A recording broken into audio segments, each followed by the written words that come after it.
மகாபிரிவா சரணம். ஸ்ரீ லலிதா ரகசிய சகஸ்ரநாமத்தில் வாக்தேவதைகள் நம்பிக்கையின் நாமங்களை சொல்லும் பொழுது அவள் மாத்திருக்கா வர்ண ரூபிணி என்று சொல்லிவிட்டார்கள்.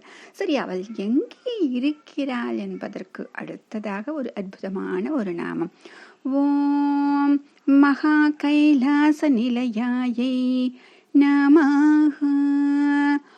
ஓம் மகா கைலாச நிலையாயை நமஹ. இப்போ இது ரெண்டு விதமாக பொருள் பார்க்கலாம். நமக்கு தெரிஞ்சது எப்படின்னா, அந்த வார்த்தைகளின் பொருள் அப்படின்னு பார்த்தோம்னா மகா கைலாசத்தில் வசிப்பவளாக இருக்கிறாள் அப்படின்னு. ஆனால் இதை தத்துவார்த்தமாக இன்னொரு விஷயம் சொல்கிறார்களே, அதுதான் மிகவும் அற்புதமான ஒரு விஷயம். இந்த மகா கைலாயத்தில் வசிப்பவள் அப்படின்னு சொன்ன உடனே அங்கே இருக்கக்கூடிய அந்த ஒரு இடத்தைத்தானே நாம் நினைக்கிறோம்.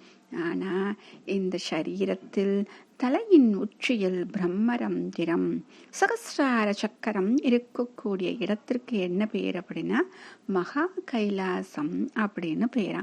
அங்கு வசிப்பதால் மகா கைலாச நிலையாயை அப்படின்னு சொல்றாங்க.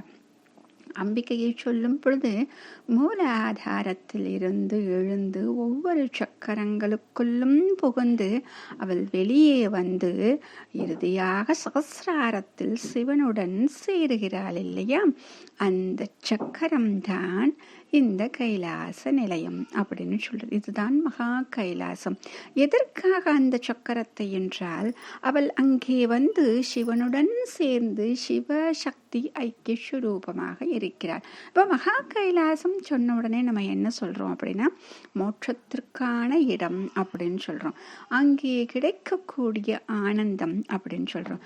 அப்ப அதே மோட்சம், அதே ஆனந்தம் எங்கே அனுபவிக்க முடியும் என்றால், இதோ இந்த சக்கரத்தில், சகஸ்ரார சக்கரத்தில் அவளை நினைத்து இருக்கும் பொழுது நம்மால் அனுபவிக்க முடியும்.